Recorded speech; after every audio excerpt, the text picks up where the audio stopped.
Hey, everybody. Welcome to this episode of the Higher Ed Geek podcast, episode number 88 with Dr. Donald Hecht.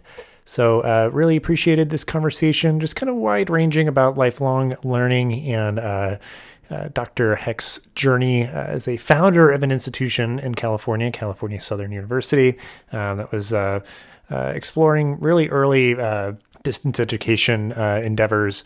So he has a really unique journey of how he got started with doing that, and sort of his values and kind of philosophy behind his efforts there. Just was kind of a good serendipitous connection that we made recently, and I'm glad that we can share out this lovely conversation with you all to listen to. So without further ado, let's get to it. Episode number 88 with Dr. Donald Hecht.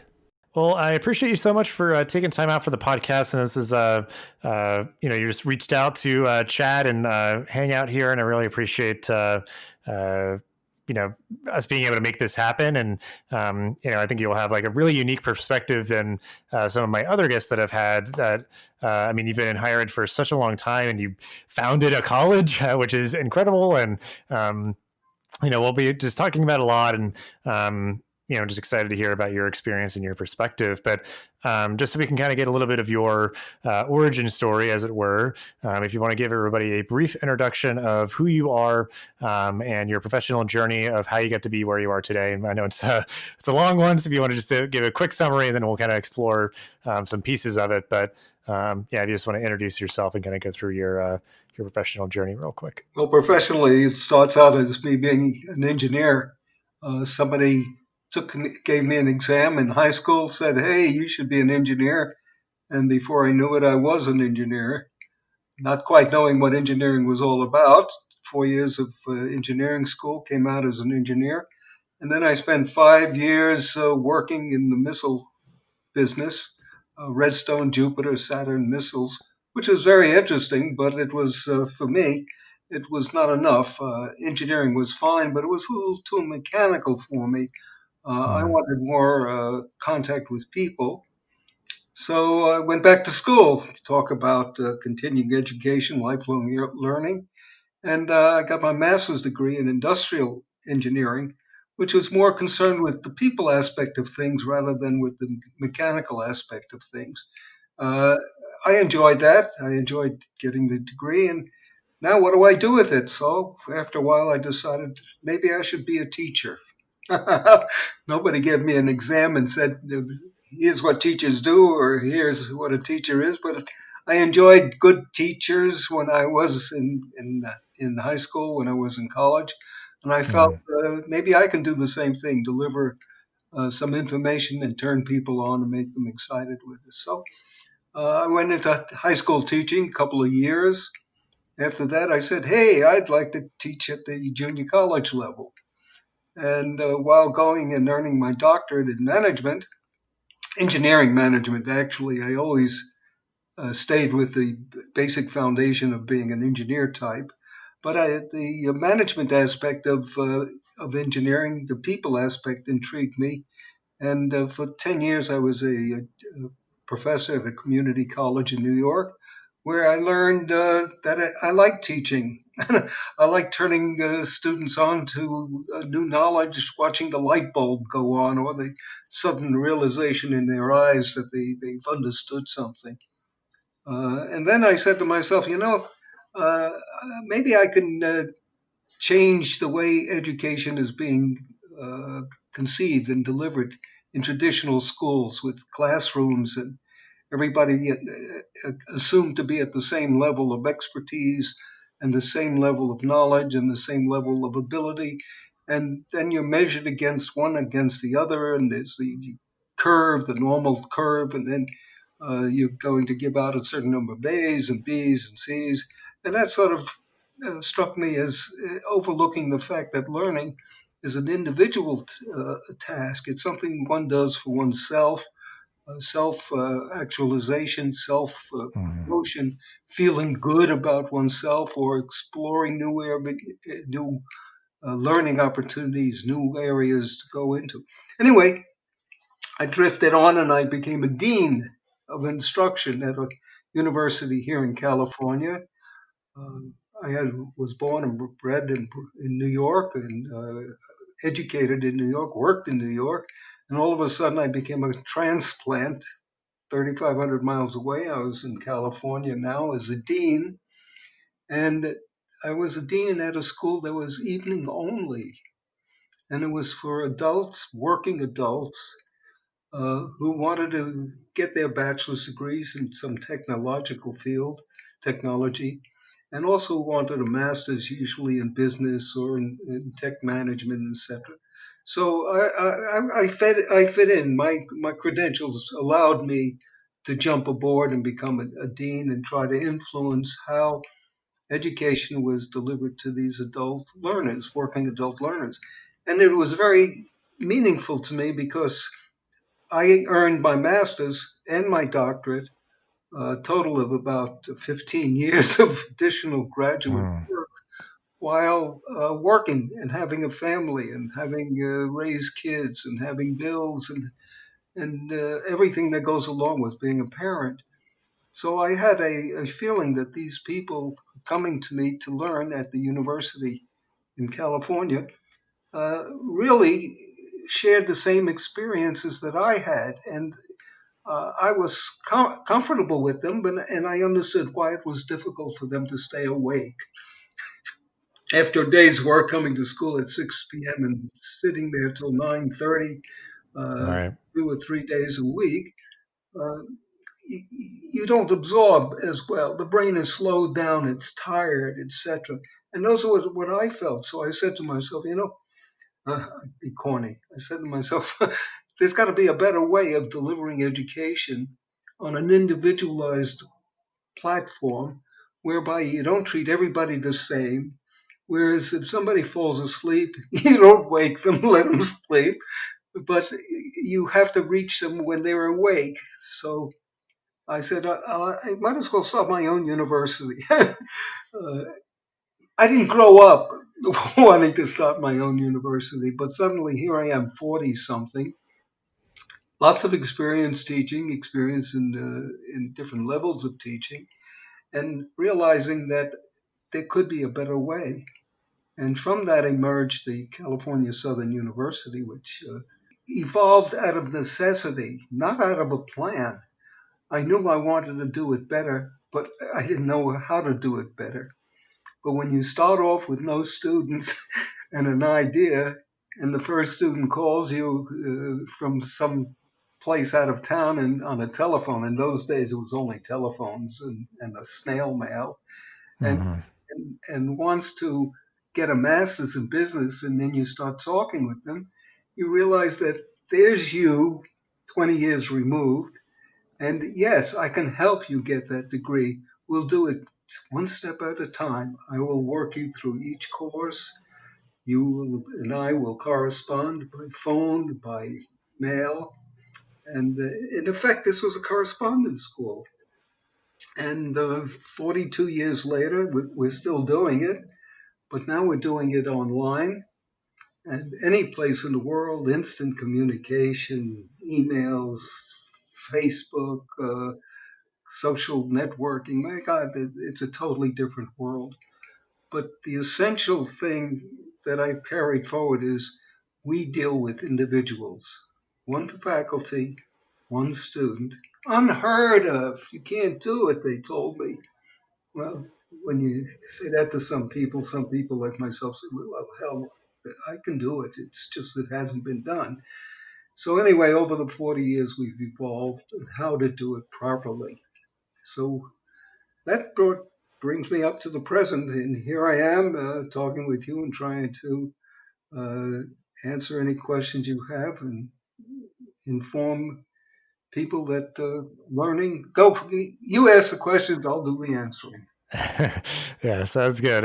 But yeah, I mean, it's fascinating. I guess, like, it's sort of, in your current work, has been, yeah, like founding and running California Southern University for, yeah, over 40 years and everything. So, like you said, you did not, kind of think like, oh, when I grow up or get older, I'm going to, found a college or anything like that.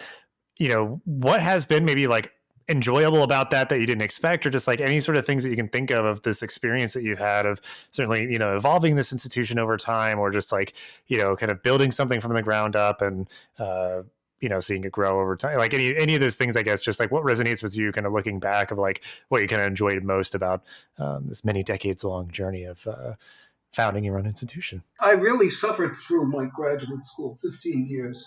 It took me 5, 7 years to get my master's degree. I'll name the school, Columbia University. Great school, great reputation.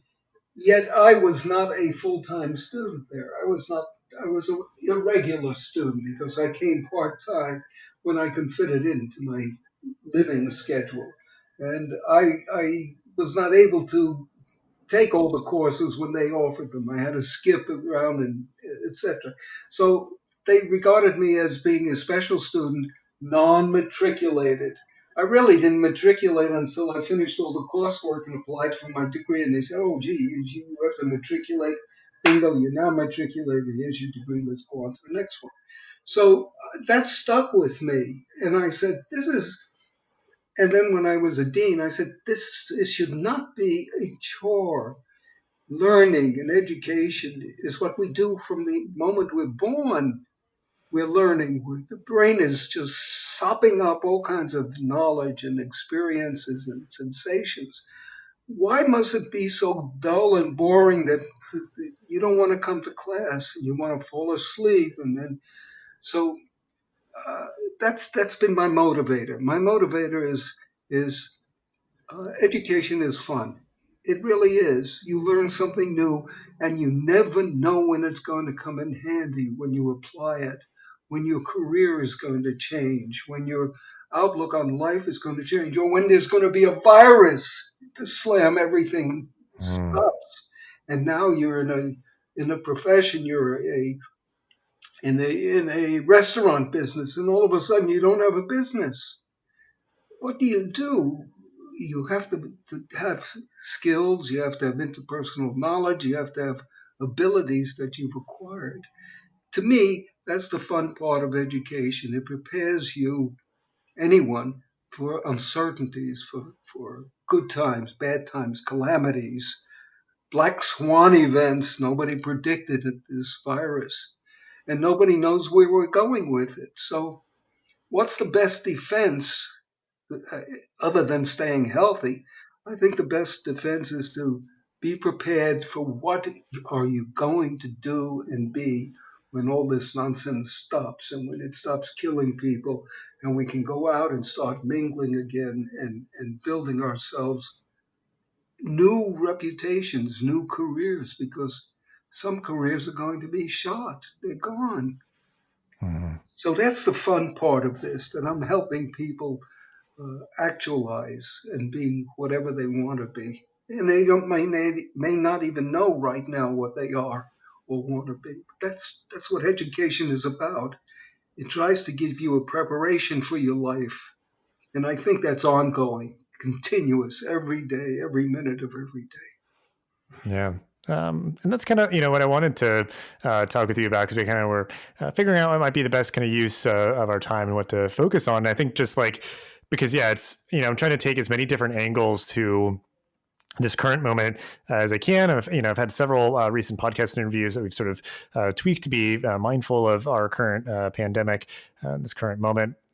So, you've kind of segued really nicely to just this concept of lifelong learning, which I think as sort of this hot button, sort of buzzword, is that thoughtful process as people continue to pursue like continuing education and, whatever form that might take. There's a lot of options out there now, which is really awesome. But I guess just, you're going to mention that of like, the outcomes that come from somebody pursuing kind of lifelong learning in a thoughtful way of being more, resilient in your career. And, that's, I think, just one of the many outcomes. But yeah, just like kind of take this question as you will, but like to you, what makes lifelong learning so important? I think of it as two different types of learning. There's self-learning that is continuous. It's ongoing spectrum.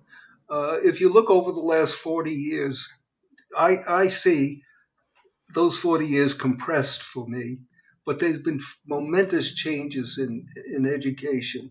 When I started off, it was pencil and paper and the dial-up phone. If I say dial-up rotary phone, the kids today, people today look at me like I'm a dinosaur. What's a rotary phone? So we've gone from there to instant communication. You could be in China for all I know, yet we're able to communicate. We're able to send messages and draw plans together and design something without having physically meeting with each other. This is a tremendous process of change. Self learning helps us keep up with the change.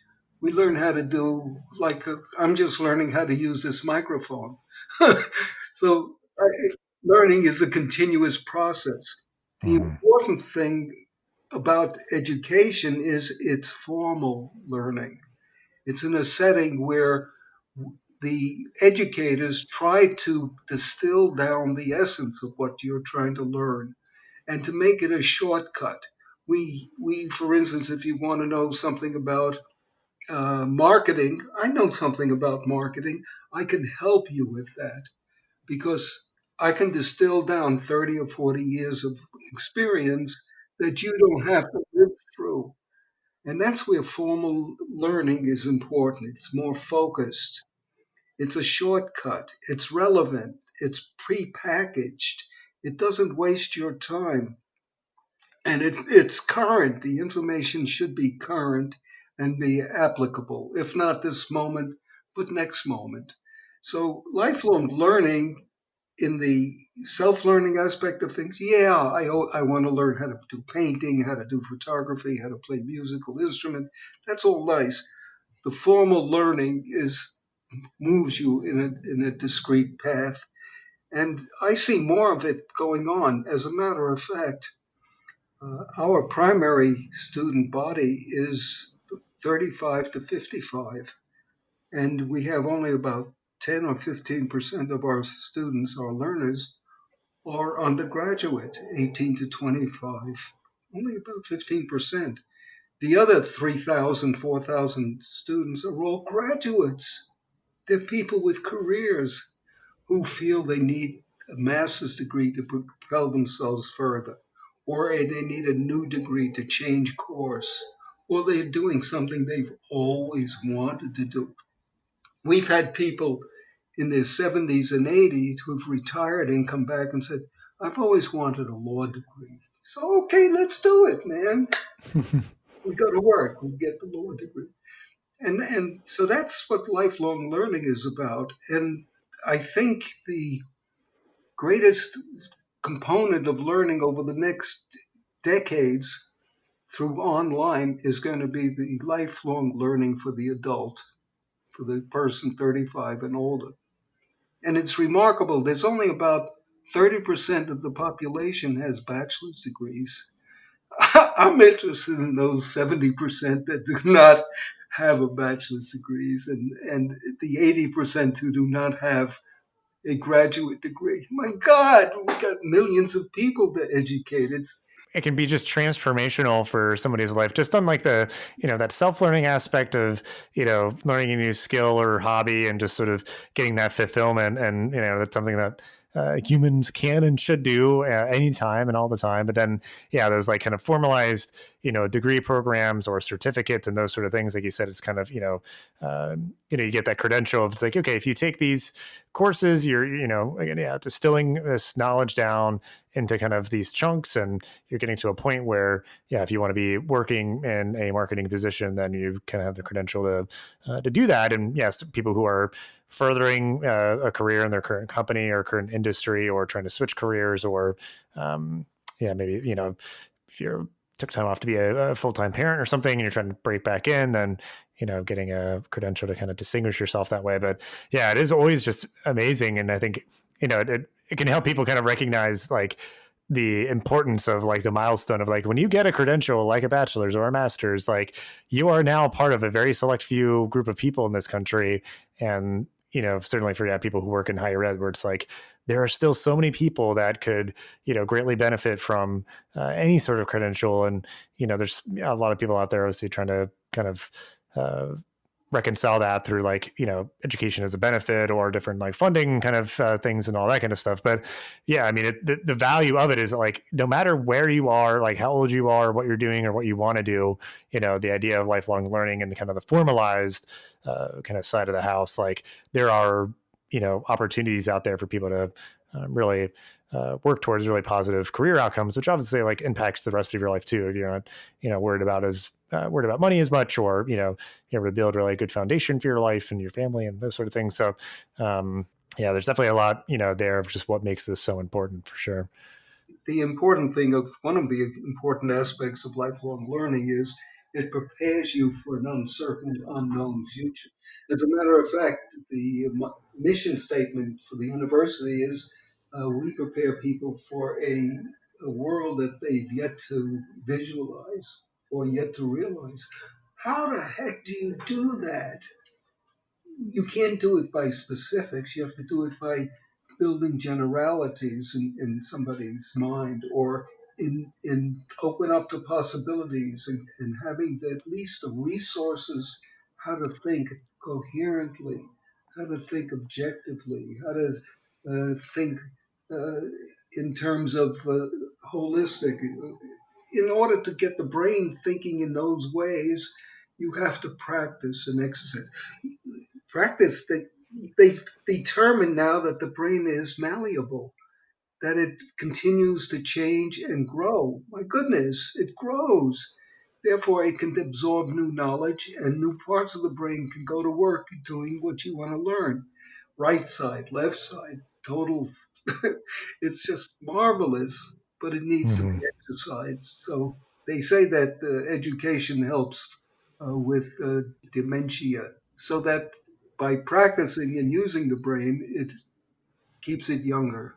So that Right. alone should be reason to go for lifelong learning.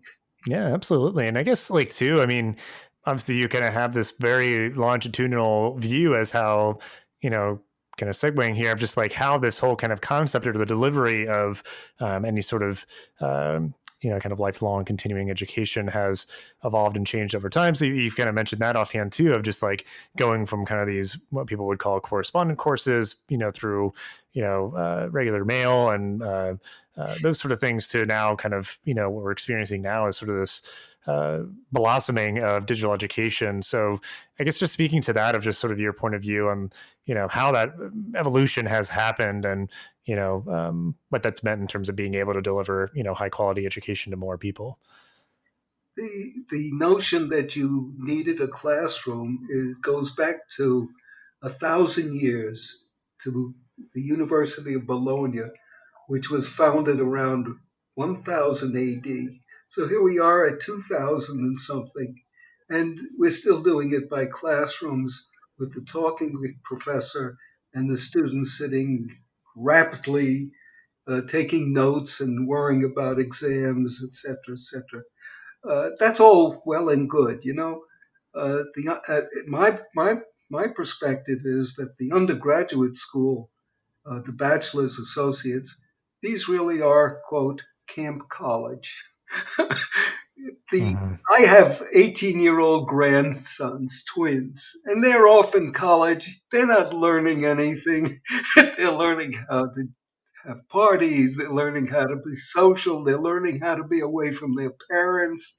This is an adult, pre-adult transition for them. They don't have the foggiest idea what they're good at or what they would like to be. So for them, it's camp college. But however, as soon as they go out into the real world, then all of a sudden they'll understand the meaning of work and the meaning of a dollar and the meaning of doing something that you like or trying to do it. Then they will start to become self educated. And for them now is the lifelong learning. And that's the help that the internet gives, that the technology gives. We can reach anybody, anytime, any place. And that means that the world can certainly become more educated. And another thing, once you start attending class with somebody or attending a course, even if they're there in China and the other one is in Pakistan and you're here in California, you build a camaraderie, you build a shared interest. So there's going to be more understanding, I think, between peoples and less conflict. Well, because yeah, I think like that's definitely like a change because, like you said, it kind of started where it had to be like individualized just by the kind of limitations of the time. But now that you can still deliver education to anybody all over the world, but it can be happening as part of a learning community when, you know, a professor might be having a live session for their online class. You know, you're bringing together a group of people. You might be doing something like an office hours or anything like that. And there's any of the other kind of engagement opportunities that can be integrated into, you know, any sort of digital education. But yeah, I mean, because I get kind of like the point because it's always, I think, like a fair criticism because I think we're certainly at kind of the peak, especially with the disruptions of the pandemic of, you know, someone choosing to go to college purely maybe just for those kind of set dressings and kind of all the other stuff other than just literally the focus on like, are you actually getting a good education? Are you like learning more about yourself, learning more about, you know, these different concepts that you're getting through your coursework? Like that's been kind of circling in my mind where, you know, that's going to be the biggest differentiator is like who is really distinguishing themselves through really high quality digital education or just making sure that, you know, because there just may not be the opportunity to have as many programs or any of these sort of other things outside of the class, you know, a student maybe just not having the tolerance for a low quality distance education, those sort of things. So yeah, I'm just very curious to see because the fall, I think, is just going to be this kind of you know, bulwark of kind of everything's going to hit it. And we're going to see who is able to withstand in terms of the institutions and how they're delivering this education, being able to do it well and retain their students. But yeah, I mean, it's just interesting too, because I'm sure there's maybe been, I guess just anecdotally, if you want to speak to this, because I guess it's just kind of a personal curiosity of just like the types of things that you've maybe taught from a distance, you know, obviously, again, like you're trying to, like you said, kind of build that resiliency for people in terms of their career skills and that sort of stuff. Like, I'm sure there's probably been so much change over, you know, the 40 years that you've been educating people, like certainly like an MBA or different things like those have kind of stood the test of time or law degrees. But I guess like anecdotally, can you think of anything that's been like really different just between when you started and now, of like the type of stuff that you've educated people on from a distance? Well, when we started 40 years ago, it was relegated to being pencil and paper. In the 80s, I recall we tried to get accredited. I recognized accrediting bodies that look at schools, determine their credibility and their value and whether or not they adhere to educational standards. Well, nobody would talk with us. They said, "Oh, you're online, you're junk. You can't Mm, learn online. You must have the traditional model that I mentioned before. Professor in the front of the classroom, 20, 30, 50 students there taking notes and learning. And there's interaction between the students and the faculty and all this dynamic stuff. And that's how learning should be done. Uh, we don't do it that way. We do one faculty, one learner, one course. And that to us is meaningful because this is the feedback that comes with an individual performing. The faculty reviews the performance, the work, feedback immediately within 24 hours, work the project again, do it better, and from that there's a feedback mechanism here. It's like when you drive a car, you turn it, it moves. You turn the wheel a little, it moves back. You have a constant feedback trying to keep you on the road between the two white lines. And the same thing with education as we see it. It's got to be a personal uh, process between an instructor and a learner. And we do it. And they said it couldn't be done. Well, we've been doing it now for more than 30 years, and thousands of graduates say, hey, yes, it is. It is. It's a different process. So when you say what changes have happened, this is to us a monumental change.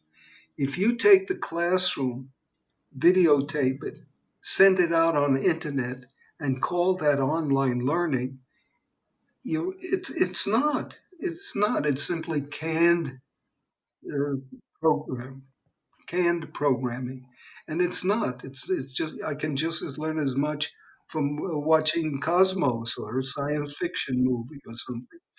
Mhm. So that's the biggest change here. Will we see online mature? Yes. Up until recently, we were just cast off cousins.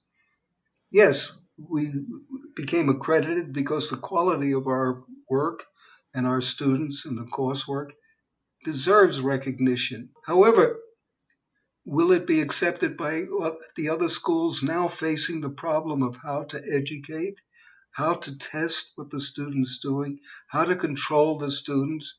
How do you manage seat time, which is a way they take attendance in colleges? Well, you can't take attendance to somebody who's online. You have to have they'll check in and you record. They started at 1 and they ended at 2. They may be sleeping. There's no way to tell. Right. So that can't be a measure anymore. So they have to come up with new measures. It's going to be an interesting decade ahead of us that the virus caused, and it's going to change the way we perceive education and the way we deliver education. I think it's going to turn out pretty well, but then I've always been an optimist. Yeah, well, I share that optimism, and yeah, I mean, like you said, I mean, it's there's still a lot yet to come and to see. Where, yeah, I mean, like digital education, like digital strategy, is now going to have to be at the forefront, like at the core of any institutions. As they're looking at the horizon, like they need to be really investing a lot of time and energy. Again, in my head, like to be doing it well, because certainly, yeah, there's a lot of that stigma has kind of washed away, but like some places are still doing pretty static, pretty limited versions of online courseworks and degree programs. But there's now a lot more models of kind of what high quality looks like. But then it's kind of like, okay, now what? Like, what's going to be that next kind of change and sort of way that digital education gets to be even better? So I'm sure we'll see now, kind of, yeah, out of necessity, more of that innovation come. So. Um, and I guess, we've talked about a lot in terms of just like lifelong learning, why it's important, some of these changes you've seen over time, because again, a lot of this is for folks happening nowadays, through various digital means. But, and again, there's kind of different levels of commitment or cost and those sort of things in terms of, how anybody might pursue lifelong learning in their routine and their life and make it all work and, fit together. So what would be your advice for somebody who's saying, okay, I hear what you're saying. I got to put more, time and energy into this to, grow myself, grow my career, those sort of things. What advice would you give to someone who's, trying to fit it into their life and all their commitments and that sort of thing? Fit it in, whether it takes 10 minutes a day or 50 minutes a day. It's as important as taking 20 minutes of exercise a week, or it's as important as having a meal and not being rushed. This is food for your brain. This keeps the brain active just as the exercise keeps the body active and keeps parts moving and functioning. Like if you let your car sit in the garage and don't do anything, it'll deteriorate just by sitting around and doing nothing. So I like to tell people, use your brain, use it. What do you like doing? Have you tried this? Have you tried that? There is now in the world, there is education in every conceivable subject that you want an education in. You want to learn Mandarin from real people in China? You can do it. You can do it online. Do you want to learn how to play pinochle, how to win at poker? All this is learning. You could learn the odds and learn statistics while you're learning how to play poker. It's all a statistics game. Mm-hmm. So you can watch the racetrack, you can watch a ball game, you can do all sorts of things like that, and do it in a way that you're doing learning, and that for me is the formal structure of learning, where it introduces a concept that applies, but you never thought about it. And then you have that aha moment. My goodness, look at that. So that's what it's all about. I hope that answers some questions, but I think the future is in that direction. I don't know what it's going to look like because nobody has that knowledge, but we certainly can be ready for it by training ourselves to be able to think better, think more logically. Well, yeah, like I said, I mean, like, because that's just like the general stuff that's useful, of like the critical thinking, just being kind of comfortable with ambiguity, like those things that those, certainly help build kind of resiliency and kind of being flexible and adaptable and all that.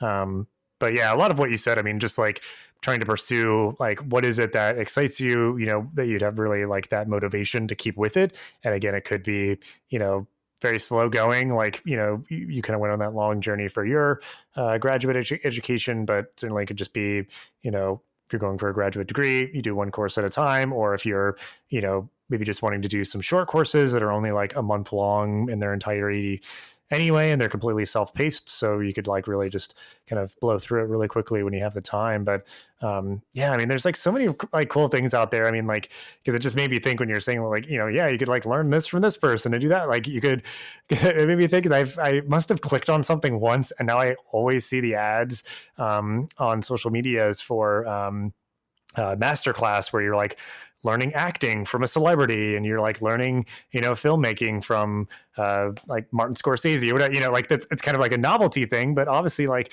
if that's striking you and getting you really excited, then, I'm sure you're probably more likely to keep with it than you're like, oh, I'm supposed to learn this thing, so I guess I should kind of drag my feet and get it done. There's so many different opportunities and platforms and, subjects out there. And then, like you said, yeah, I mean, it's exercise for your brain. Like it's so important to do, but it doesn't really matter what way you do it and what you're learning about. But yeah, it's just, it keeps your brain active, keeps you engaged, and it's, will help you if you're just kind of getting your brain more active. It's like ideally it would be just sort of keeping you energized and passionate in all aspects of your life, versus kind of feeling stagnant, and that's going to kind of drag you down. It's sort of like a rising tide lifting all ships in terms of just like how you're able to show up. It's just sort of my feeling. Because I know for me, like I took some short courses on esports because like I've always just been into video games. It's really cool to see how like competitive video games have just been like really this like blossoming industry. So that was just like fun. I have huge interest in it, so I kept with it and got all the work done. And yeah, I've taken 2 courses out of this like certificate program, and I'll take another one eventually. But yeah, it was just like really cool to do. That is fabulous because that didn't exist 5 years ago. Right, exactly. You couldn't have predicted it, yet here you are in the middle of it, enjoying it and learning. My God, that is wonderful. There should be a course in Yeah. you, 3 credits. Yeah, because I think that was part of it too, where it's like, I was just observing, yeah, this like sort of huge kind of expansion of the esports industry, and I'm like, okay, I got to figure out what's going on here, because yeah, like in a short couple of years, it's just like, yep, it's pretty mainstream. Like ESPN is broadcasting like competitive video games, so I'm like, okay, well, I want to see what this is all about. So, if that gives anybody else a little bit of a, motivation to pursue whatever kind of lifelong learning resonates with them, then that'd be a good thing. Well, I guess then just sort of on this topic, like, I mean, I ask this to everybody, but I'm especially curious for the conversation that we've been having. Anything lately that you have been reading or watching or listening to?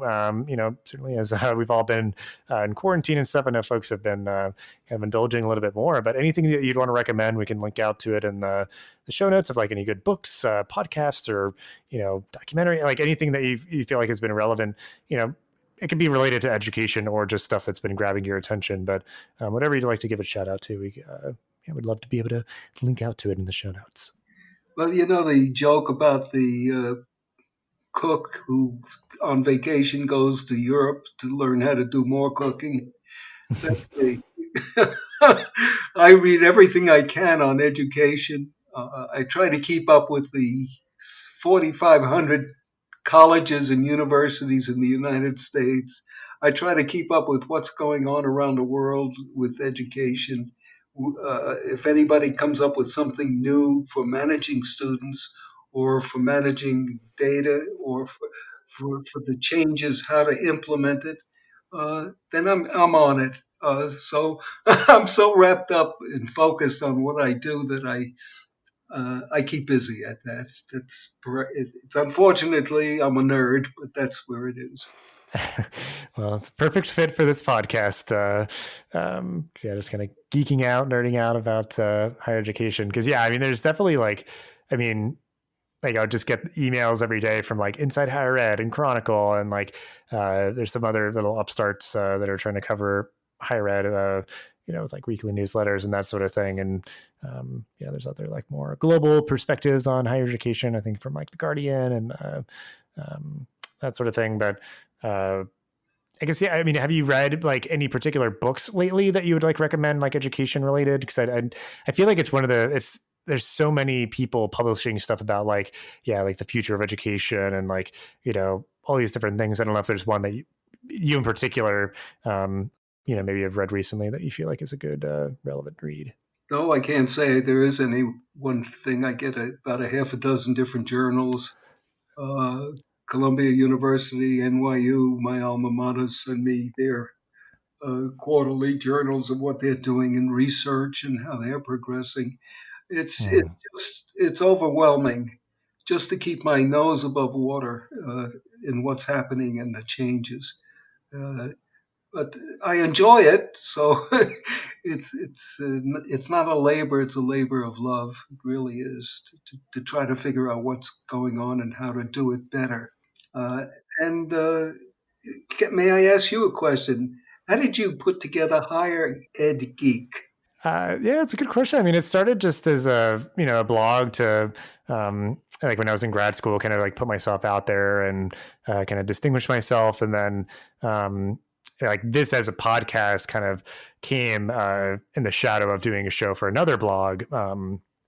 I was like pretty prominent in the higher ed world, a student affairs collective, which again more focused on like folks who are doing the work directly with students in a variety of capacities. But so I did that podcast for over 2 years, took a break, and then wanted to kind of keep pursuing this and just do my own show. But I mean, it just kind of, I have kind of a geeky personality, and I got kind of this advice of just sort of like mashing up the things that you're into, and that kind of creates something that is a little bit more unique. So Higher Ed Geek just kind of came to me as sort of the branding, the name. But yeah, it's been going since like 2013.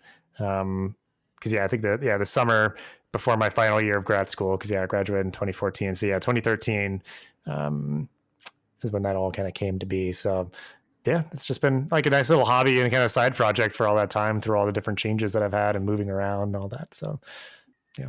You've become sort of an expert on this, haven't you?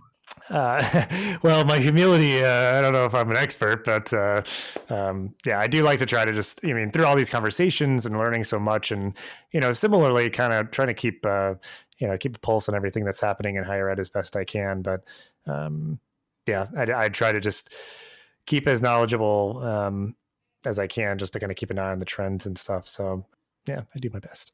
Fabulous. I always am interested in how people wind up doing what they're doing, and it's always a fascinating story that it interests them. Yeah, I mean, yeah, like that. I gave the very Cliff Notes version of it, but yeah, I mean, it's definitely just been something that I can always kind of take some comfort as being like the constant through different jobs and all that kind of stuff. But yeah, just kind of tries to mash up. Like I wrote a lot on my blog originally about like sort of, take something geeky like Spider-Man or Green Lantern, and like how can you learn a leadership lesson from Green Lantern, or like about work-life balance and Spider-Man, because he's trying to balance his like regular identity with being a superhero and that sort of thing. So like I did like a bunch of stuff on that originally, and then definitely the podcast has taken most of my focus with Higher Ed Geek at large.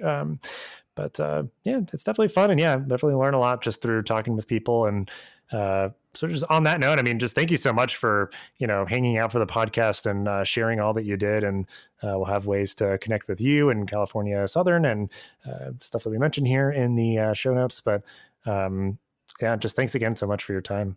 I appreciate the opportunity, and I look forward to hearing some more of your pods and picking up some additional information. Thanks for listening to this episode of the podcast. Make sure to rate, review, and subscribe so you never miss an episode. Thanks again for listening, and we'll see you in the next episode of the Higher Ed Geek podcast.